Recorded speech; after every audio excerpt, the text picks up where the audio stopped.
बिस्मिल्लाहिर्रहमानिर्रहीम। मेरे अजीज हम वतनों अस्सलामु अलैकुम। वालेकुम अस्सलाम। जुनैद साहब, आज मैंने वजीर आज़म वाला शटाट इसलिए लिया है कि आज मेरी गुफ्तगू बहुत अहम है। आज मैं सारी पाकिस्तानी कौम से मुखातब होना चाहता हूँ। आपका एक एक लफ्ज, एक एक जुमला, एक एक तकरीर रोजे अव्वल से ही अहम है हमारे लिए। हम तन गोश हैं हम। आपके एक एक लफ्ज पे पूरी कौम जो है वो बिल्कुल सारे काम छोड़ के आपकी बात सुनती है। सर बड़ी मेहरबानी, आप हम तन खरगोश रहते हैं मेरी गुफ्तगू के लिए। आज मैं आपको ये बताना चाहता हूँ कि देखें, शुरू में ही मैंने जुनैद साहब कह दिया था कि असम्बलियों का बाइकाट नहीं होना चाहिए। आज इमरान खान साहब ने वापस असम्बलियों में आने का ऐलान करके ये साबित कर दिया है कि मैं एक दूरअंदेश ज़हीन और उनसे बड़ा लीडर हूँ। देखे ना, जो बात मैं कई साल पहले कह चुका हूँ वो उतनी सालों के बाद उनको समझ आई है कि राजा रियाज सच्चा था। क्या बात। उसी वक्त मेरी बात मान लेते तो आज हर तरफ राजे रियाज के पोस्टर लगे होने थे और कोई पहाड़ के बाहरले मुल्क भी नहीं जा सकता था। नहीं जुनैद साहब, ये बड़ी अहम बात होती है कि आप अपने साथियों की गुफ्तगू की तरफ भी ध्यान दें। अब आपने खुद कह दिया कि असम्बलियों में वापस आए, इसलिए तो आपको कहते हैं कि आप यू टर्न लेते हैं। बल्कि मैं तो कहता हूं कि अब यू टर्न नहीं लेते, अब ये राउंड अबाउट लेते हैं। और ये जितने तेज राउंड अबाउट लेते हैं, मेरा इनको मशवरा है कि अब ये मौत के कुएं में मोटरसाइकिल चलाया करें। आप देखे ना, एक बात शुरू में मैं कह रहा हूं, आप मेरी बात की अहमियत ही नहीं समझ रहे। जुनैद साहब, असेंबली की अहमियत अल्लाह के फजल से मैं स्कूल में ही जान गया था। मैं स्कूल में असेंबली में भी सबसे आगे बैठता था और हेडमास्टर साहब कहा करते थे कि राजा रियाज तुम इधर आके दुआ पढ़ो, लब्बे आती है दुआ बन के तमन्ना में। क्या कहते थे कि तुम्हारी आवाज सारी अवाम तक पहुंचती है। मैं अल्लाह के फजल से स्कूल में ही समझ गया था कि मैं एक दिन अवाम की आवाज बनूंगा। और मैं अवामी लीडर हूं जुनैद साहब। मैंने सही कहा था कि अवाम से दूर नहीं होना चाहिए, हमें असेंबली में हुकूमत के सिर पे बैठना चाहिए। अगर कोई सिर पे ना हो तो बच्चे बिगड़ जाते हैं, तो ये तो फिर असेंबली के मेंबर है। हमें चाहिए था इनके सिर पे बैठ के इनसे काम करवाते। तो हमने बाइकाट कर दिया, तो फिर हुकूमत चौड़ हो गई है। अब देखे ना, अब जो कह रहे हैं कि वापस असेंबलियों में आएंगे, तो पहले दिन ही अगर राजे रियाज की बात मान लेते तो आपको तरीके इंसाफ वालों को नमोशी तो ना होती। जुनैद साहब, पहले दिन ही बाप ले लेनी चाहिए। वो सच क्या कहते हैं, बाप लेना चाहिए। आप अगर पहले दिन ही बाप नहीं रहे तो फिर आपको मेरा ख्याल है कि सियासत छोड़ देनी चाहिए। अब देखे, अब राजे रियाज की बातें सच्ची हो रही है। ऐसा खामखा इतनी लंबी तकरीर फरमा दी है आपने। अभी इमरान खान ने असेंबली में वापसी का ऐलान तो नहीं किया। और जुनैद साहब, ऐलान बेशक नहीं किया, इंडिया तो दे दिया है ना। क्या दे दिया? इंडिया तो दे दिया है ना।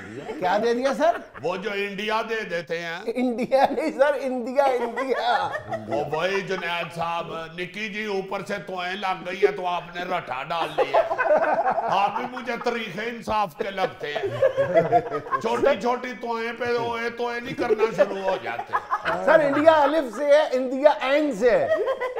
अब बात आपकी ठीक है, मगर जुनैद साहब इस वक्त तवज्जो इमला पे देने की नहीं है। इस वक्त तवज्जो जरूरत है अवाम पे दी जाए। और मैं समझता हूँ कि अब ये असेंबलियों में आ भी गए तो कख नहीं कर सकते। ये तो आप इसलिए कह रहे हैं ना कि आपकी अपने ओहदे से छुट्टी हो जाएगी अगर वो वापस आ गए तो। और नहीं जुनैद साहब, मैंने उसका बंदोबस्त कर लिया। हमारे फैसलाबाद में एक बाबा है बड़ा अच्छा, मैंने उससे कील फूंक मरवा के तो असेंबली के दरवाजों में ठोक दिए हुए।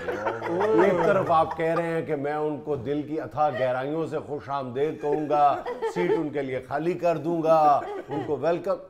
तो सीट खाली करूंगा तो मुझे भी तो फिर कहीं ना कहीं बैठना है ना। अगर मैं सीट खाली करूं तो मैंने केली इसलिए ठुकवाए हैं कि मैं बाहर ना निकल सकूं। मुझे फिर जाके हुकूमती बेंचों के ऊपर जमान बराज होना पड़ेगा, विराजमान होना पड़ेगा। यार अगे पीछे हो जाता है, लफ्ज तो रटा नहीं डाल लेते।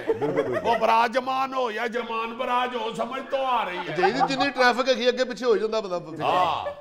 एक तरफ आप कह रहे हैं कि मैं बहुत खुश हूं कि मेरा मौक़िफ़ दुरुस्त साबित हुआ, पीटीआई वापस असेंबली में आ रही है, दूसरी तरफ आप कोई और ही मौक़िफ़ अपना रहे हैं और मैं समझ में नहीं आ रही बात। नहीं जुनैद साहब, मैं तो कह रहा हूं कि उनका फैसला बहुत अच्छा है। मैंने पहले कहा था कि ऐसे करें, तो आज अगर वो ये फैसला उन्होंने किया है तो बहुत अच्छा है, मगर ये भी अप्रिशिएट करें ना। और जी जुनैद साहब, पैराशूट भी कर रहा हूं, मगर मेरा मतलब है कि ये तो थूक के चाटने वाली बात होती है। एक तरफ आप ताने दे रहे हैं। नहीं ताने नहीं मैं दे रहा, मैं तो उनको वेलकम कह रहा हूं, मगर देख लें ये थूक के चाटने वाली बात है। ऐसा इसका मतलब है इमरान खान साहब ठीक कह रहे हैं ना कि आप अंदर खाते जो है वो शहबाज शरीफ के साथ मिले हुए हैं। निगरान सेटअप के लिए जब भी बात होगी आप वही बात करेंगे, वही बोली बोलेंगे जो शहबाज शरीफ बोल रहा है। जुनैद साहब, निगरान सेटअप पे किसी को अपसेट होने की जरूरत नहीं है। मैं अल्लाह के फजल से शुरू से ही मेरिट पे यकीन रखता हूँ, इसलिए जो भी मेरिट पे होगा वही करेंगे। ये जो मैंने पहले दिन कहा था कि ना बाइकाट करें, ये भी मैंने मेरिट पे कहा था। अच्छा। इसलिए मैंने कहा था ना कि इतने पैसे लगा के इलेक्शन हुआ है और अब असेंबलियों में पहुंचे हैं, तो आप इधर आप बाइकाट कर रहे हैं, ये मेरिट पे बात नहीं कर रहे। आप ये बात मेरिट पे कह रहे हैं कि वो ना आए असेंबली में वापस। तो बिल्कुल ठीक है, सही कह रहा हूँ। एक आदमी की चंगी पली अब इज्जत बन गई है तो ये वापस आना चाह रहे हैं, ये कोई अच्छी बात तो नहीं है। क्या हो गया आपकी तो अपने सेटअप के लिए दूसरे को अपसेट कर रहे हैं। अल्लाह का खौफ खाएं, अल्लाह बेनियाज है। ऐसा भी तो हो सकता है कि फर्ज के ऊपर किसी से मोबाइल रोड जाए और ये असेंबली में कदम रखे तो तिलक के हुकूमती बेंचों में जा बजे। ये तो हुकूमती बेंचों के आगे से भी नहीं गुजरते, तो अगर उनके दरमियान जा बजे तो कितनी बेइज्जती है। साहब ये बददुआ दे रहे हैं या अपनी प्लानिंग बता रहे हैं? जुनैद साहब, मैं बददुआ नहीं दे रहा, मगर हमारा अल्लाह वारिस है। हम भी तो उसी के मानने वाले हैं, उसी की इबादत करने वाले हैं। हमारी भी तो उसने सुननी है ना। इतनी देर से जो बंदा एक सेटअप चला रहा है उसको आगे अपसेट करेंगे तो फिर खुद भी अपसेट ही होंगे ना। मोबाइल को 10 के तो नहीं ना जमीन पे रोड़ता। दूसरे की बेइज्जती नहीं करनी चाहिए, बंदा खुद भी बेइज्जत हो जाता। हमारे मोहल्ले में जुनैद साहब एक गूंगा था, उसको एक लड़का उसकी नकलें उतारता था, अल्लाह माफ करे वो खुद भी गूंगा हो गया। इसलिए इमरान खान साहब को यह ज़हन में रखना चाहिए कि अगर किसी दूसरे की सीट अपसेट करेंगे तो फिर खुद भी अपसेट हो सकते हैं। अच्छा राजा साहब, ये बताएं, अगर आप भी अपोजिशन लीडर रहे तो निगरान वजीर आज़म के लिए किसका नाम देंगे आप? देखें, मैं यहाँ क्लियर करना चाहता हूँ, उसी का नाम देंगे जो शहबाज शरीफ कहेंगे। मैं जो शहबाज शरीफ कहेंगे, मैं को खटपुतली अपोजिशन लीडर नहीं हूँ। अल्लाह के फजल से मैं अपनी मर्जी कहूंगा, वो कहे हाँ। शहबाज शरीफ अगर कहेगा कि राजे रियाज को बना दो निगरान वजीर आज़म तो मैं बिल्कुल नहीं मानूंगा। मैं कहूंगा अगर बनाना है तो रियाज राजे को बनाओ, राजा रियाज को ना बनाओ। देखे जुनैद साहब, इस वक्त मुल्क की माईशत की जो हालत है ना, वो अफोर्ड नहीं करता मुल्क इस वक्त के कोई भी अपसेट आए। आपको मईशत का क्या पता? जुनैद साहब, अल्लाह के फजल से जितनी माईशत को मैं जानता हूँ असेंबली में कोई बंदा भी नहीं जानता। मेरा जिस बैंक में अकाउंट है ना, वहाँ का कैशियर मेरा फास्ट फ्रेंड है। अच्छा।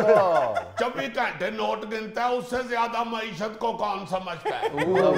उसके साथ बैठ के मैं 2-2, 3-3 घंटे बातें करता हूँ। और वो भी मेरी माईशत की गुफ्तगू की इतनी कदर करता है, हर साल मुझे कैलेंडर और डायरी भेजता है बैंक की। लो जी, अब पाकिस्तान को IMF के चुंगल में से कोई भी नहीं बचा सकता। अल्लाह आपकी खैर करे, ये होती है ना बात। मैंने कहा IMF के चुंगल से कोई भी नहीं बचा सकता। ये क्या होता है कि नहीं निकाल सकते आप। अमान ये तो मुझे उस कैशियर ने बताया ही नहीं था।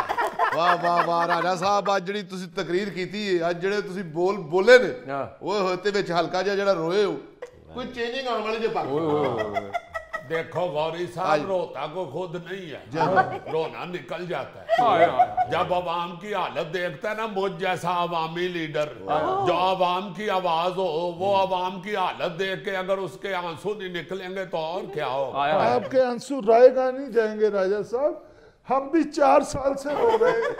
मेरा ख्याल है आपके आंसू तो लंगर की वजह से निकल रहे हैं क्योंकि जितनी महंगाई हो गई है अब दरबारों पे लंगर भी कम हो गया हुआ है। राजा साहब सारी अवाम लंगर के लिए रो रही है, आटा तो मिल ही नहीं रहा। यार आप नारा ठीक करें ना, आपके राजा तेरे खून से इनकलाब आएगा। अल्लाह को खैर मंगो जुनैद साहब। मेरा मतलब है खून पसीना आप एक कर देंगे जमहूरियत के लिए तो इनकलाब आएगा। जुनैद साहब वही तो मैं कर रहा हूँ, खून पसीना एक। पहले मैं जाके खून टेस्ट कराता हूँ, फिर मैं दौड़ के पसीना निकलवाता हूँ। मैं कहता हूँ कि खून पसीना एक होगा तो फिर इनकलाब आना है। वैसे दौड़ने से आपको इतना पसीना नहीं आता जितना खाना खाने के बाद आता है। जुनैद साहब लाना तो पसीना ही है ना, वो बेशक दौड़ के आप कर लें पसीनों पसीने अपने आप को, या लंगर खा के कर लें। अच्छा राजा साहब ये तो बता दे इलेक्शन कब होने? देखे थैला साहब मुझे तो इंतखाबात अक्टूबर से पहले होते हुए नजर नहीं आते जी। और अगर अब इमरान खान साहब कहते हैं कि इंतखाबात मार्च में ही होंगे तो फिर उनको चाहिए कि कैलेंडर में से 6 महीने पाड़ दें। ऐसे पहले आप कहते थे मेरे पोस्टर पाड़ दिए, अब आप कहेंगे मेरा कैलेंडर भी पाड़ दिया। जुनैद साहब फिर कौम के लिए कुर्बानियां तो देनी पड़ती है।